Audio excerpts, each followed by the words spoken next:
Hello and welcome everyone to this video. Today I want to talk about a topic that I heard a lot lately in the internet about Honkai Star Rail, and that's why the game feels empty compared to her sister Genshin Impact, especially in the beginning. So let's get started with this topic. The first thing I want to talk about is the open world. So after Genshin's release, the game was having a really big map compared to Honkai Star Rail. If we talk about just Mondstadt, and if you don't even know about Liyue from the first glance, probably you will be really surprised if you reach Liyue. But here in Star Rail, there is just some little parts of the map. You can finish them really easily. Each map you can just finish it in like 3 minutes or 4 minutes. But in Genshin you have a really big map that you can traverse vertically and horizontally, and there is a lot of chests, a lot of puzzles that give a variety of things to do in the open world. So especially when the game just got released, I was really hooked in the game and the exploration. Not much now, to be honest. I still didn't explore most of the new areas in Genshin because I was a little bit saturated, I guess I will say, because it's the same thing again and again and again. But if we talk about the launch of the game, like until Inazuma's drop and all the other things in Inazuma drop, the exploration in Genshin was a really big part of the enjoyment for me. But does that take out of Honkai Star? No, that doesn't take out of the game by any means. As in other games, if you play a game like Red Dead Redemption, yeah, you are expecting exploration, or The Witcher 3, you are expecting exploration and other things to do. But when you play a game like Uncharted or God of War, no, you are not expecting to explore much in the game.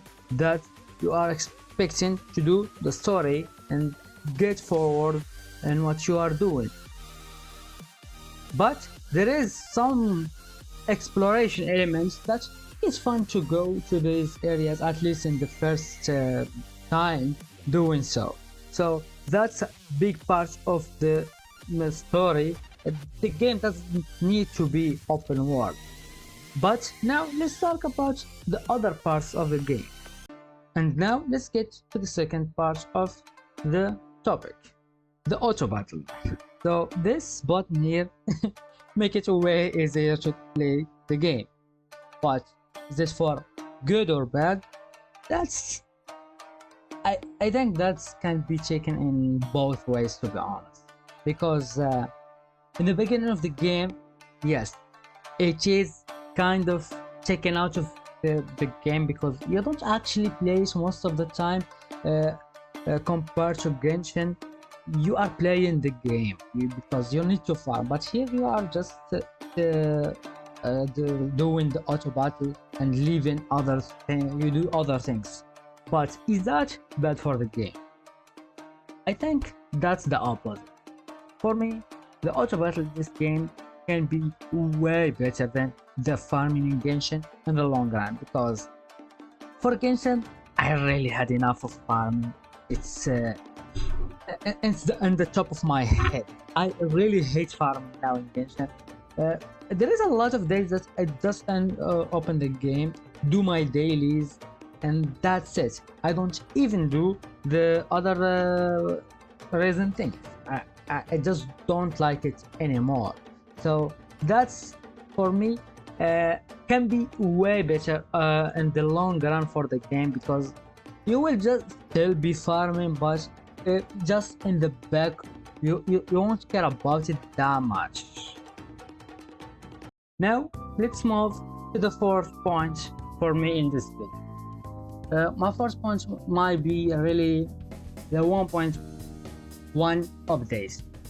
I think the 1.1 update was a big disappointment in the game, to be honest, because there was really nothing that be added in the game. I think for me the best aspect of this game is the story. That's the thing that this game did way better than Genshin in the launch.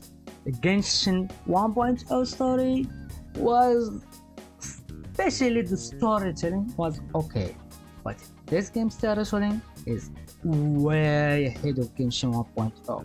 So that's one of the things that was really good.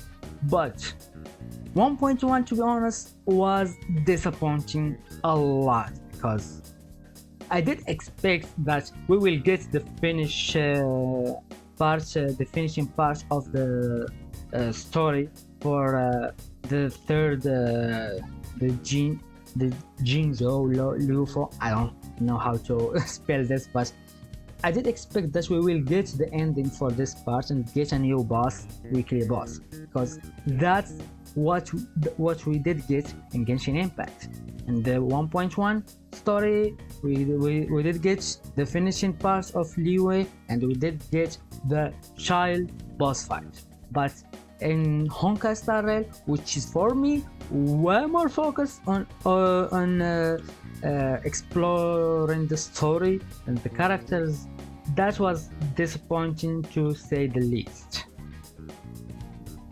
So if we compare Genshin 1.1 and Honkai 1.1, I remember Genshin 1.1 we still have a lot of things to do. Of course, if you play the game casually and not rush everything in the game, but if you play the game just casually, I have a lot of parts of the map I didn't explore. There was a new story, there was a new boss that was really cool at the moment, so that was really ahead than that part. But here in Star Rail, there isn't really a thing to do in 1.1 to this part of the update. I didn't do anything in the game except the event for Silver Wars. It was cool, but it was like around 20 minutes or 30 minutes of story. That's it. So that wasn't really a thing to do. And for me, this might be, with the next point, the biggest criticism I have for Star Rail. And the next part is the event. Let's be clear. Genshin events at the launch of the game were awful. They weren't good by any means. You need to the energy, which is the reason to collect any gift from the event. It was bad. It was this bad. But that's no reason for Star Rail to have also not so good events, because the devs have a lot of experience with Honkai Impact and Genshin Impact.